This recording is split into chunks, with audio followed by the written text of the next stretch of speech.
আজকে আমার জীবনের সবচেয়ে সেরা কেকটা বানিয়েছি, কারণ এটা আমি 1 কেজি ময়দা দিয়ে কেকটা বানিয়েছি। অনেকগুলো কেক হয়েছে, এতটা পারফেক্ট কোনো দিনও হয়নি আমার। তো আজকের রেসিপিটা পুরোটা দেখার অনুরোধ রইল।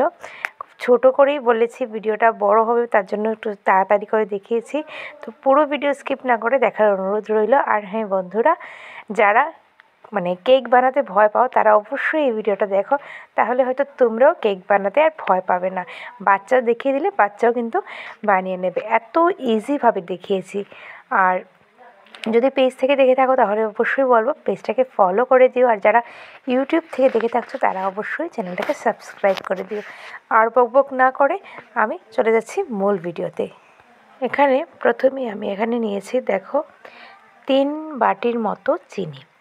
আর যে কোনো একটা জিনিসের মাপ করে নেবে, অনেকের ঘরে মেজারমেন্ট কাপটা থাকে না, তার জন্য এইরকম কাপ বা বাটি তোমরা কিন্তু আগে থেকে ঠিক করে নেবে। আর এই বাটি দিয়ে আমি 3 বাটির মতো চিনি নিয়েছি।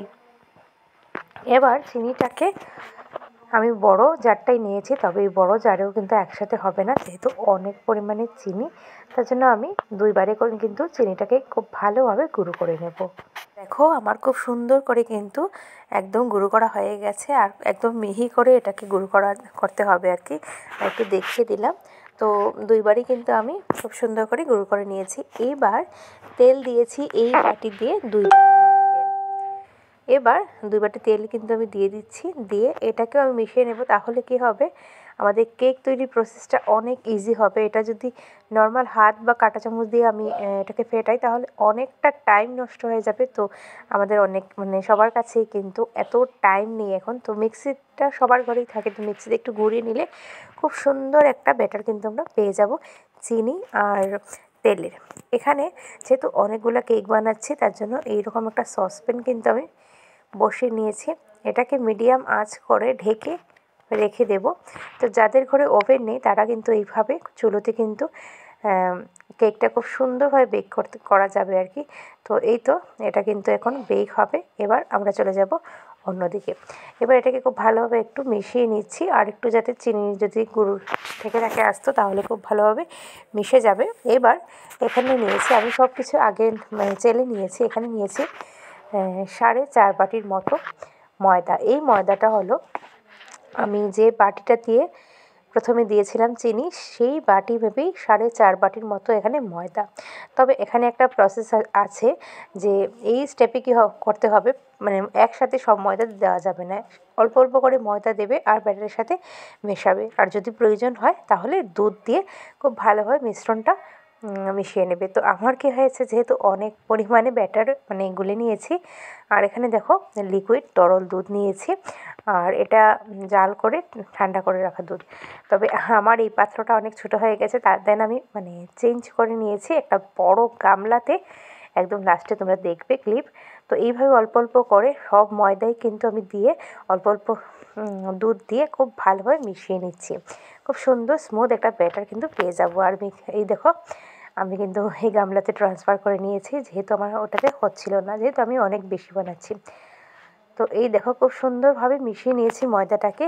এবার আর একটু সামান্য জল দিয়েছি। আমার এখানে 2 বাটি থেকে আর একটু বেশি দুধ লেগেছে। দুধটা কিন্তু তোমাদের উপর, তোমরা বুঝে বুঝে এটাতে মিক্সড করবে, আর বুঝতেই পারবে যে এটার ব্যাটারটা কীরকম হবে, বেশি পাতলা না আবার বেশি ঘনও না। এবার এখানে দিয়েছি 1.5 চামচের মতো বেকিং সোডা, 3 চামচের মতো বেকিং পাউডার দিয়েছি, 4 চামচের মতো ভিনেগার দিয়েছি, আর সামান্য লবণ দিয়েছি।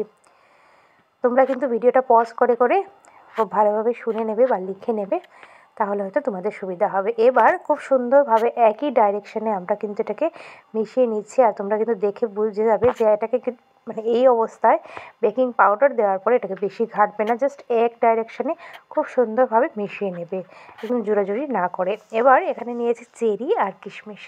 আমার ঘরে আর কিছু ছিল না, বাদাম, তোমাদের ঘরে বাদাম থাকলে বাদাম দিতে পারো। তো এখানে চেরি ছিল আর কিশমিশ, এটাকে ময়দাতে কোট করে নিয়েছি। তাহলে কি হবে, আমাদের চেরিগুলো তুমি যাই দেবে নিচে বসবে না, এইভাবে ময়দা দিয়ে একটু কোট করে নিলে। এবার এই তো আমার রেডি।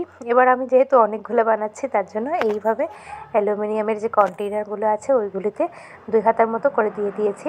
তবে আমার কী হয়েছিল, আমার মানে একটু বেশি বেশি করে দিয়ে দিয়েছি, যেহেতু অনেকগুলো ছিল তার জন্য একটু বেশি মানে ফুলে গেছিলো। তবে একদম লাস্টে কিন্তু একটা মিস্টেক হয়ে গেছে। আমি বলছি দাঁড়াও, এই যে হিট সসপ্যানে আমি বসিয়ে নিয়েছি, আর 10 থেকে 15 মিনিট পর কিশমিশ আর চেরি দিয়ে সাজিয়ে দিচ্ছি। দেন তারপরে ঠিক 40 মিনিটের মতো এটাকে বেক করে নিয়েছি। তবে বেক করার পরে আমার ঘরে কারেন্ট চলে গেছিলো, আর পরের যে মানে ক্লিপটা আমি নিতে পারিনি আর কি। তবে আরেকটা কেক বানিয়েছি, যেহেতু অনেকগুলো কেক আমার ওই দিন হয়েছিল। এই দেখো একটা এই প্যানের মধ্যে, ফ্রাই প্যানের মধ্যে বসিয়ে নিয়েছি, নিচে তাওয়া দিয়েছি। এটা কিন্তু খুব তাড়াতাড়ি হয়ে গেছে, 20 থেকে 25 মিনিটের মধ্যে রেডি হয়ে গেছিলো। আর প্রত্যেকটা কেক এত ভালো হয়েছিল। তোমরা কিন্তু এই প্রসেসে কেক বানাতে পারো। আর এই তো কেকটা কিন্তু কুক হয়ে গেছে। এবার এটাকে ঠান্ডা করে নিয়ে আমি একদম কেটে তোমাদের দেখিয়ে দেবো যে কতটা পারফেক্ট হয়েছে। এবার ঢেকে এটাকে ঠান্ডা করে নেব। তবে এই কেকের ব্যাটার যেহেতু অনেকগুলো বেঁচেছিল, তো তোমাদের ঘরে যদি এইভাবে বেশি ব্যাটার বানিয়ে নাও তাহলে কিন্তু এইভাবে আপ্পাম মোল্ডে কিন্তু আমি কেক বানিয়ে নিয়েছি। আর এটা কিন্তু নর্মালি তোমরা কেক বানাতে পারো, কেক কিন্তু বড় বানাতে অনেক টাইম লাগে, তবে এটা কিন্তু 10 থেকে 15 মিনিটের মধ্যে বাচ্চাদের বানিয়ে দিতে পারো। আর এটা বানিয়েছিলাম কেক প্যানকেক, যেটাকে বলে কেক দিয়ে, কেকের ব্যাটার দিয়ে। এটাও খেতে অসাধারণ হয়েছিল। তোমরা চাইলে এই 3ভাবেই কিন্তু কেক বানাতে পারো। এই তো তৈরি হয়ে গেল আমার কেক। আর সবকটা মানে কেটে দেখিয়ে দিলাম তোমাদের। অনেকটা মানে সুন্দর হয়েছিল, সবাই খেয়ে অনেক প্রশংসা করেছে। তবে একদম লাস্টে কিন্তু আমি আরেকটা কেকের ফটো দিয়ে দেবো, কারণ ওইটার আর মানে ক্লিপটা আমি নিতে পারিনি। আর যদি আজকে ভিডিও ভালো লাগলে অবশ্যই কমেন্ট করে জানিও। আর যদি কোথাও কোনো জায়গায় খারাপ লাগে তাহলেও কমেন্ট করো। সবাই ভালো থেকো, সুস্থ থেকো। আবার দেখা হবে এই ধরনের ইজি আর নতুন ধরনের ভিডিওর সাথে। টাটা।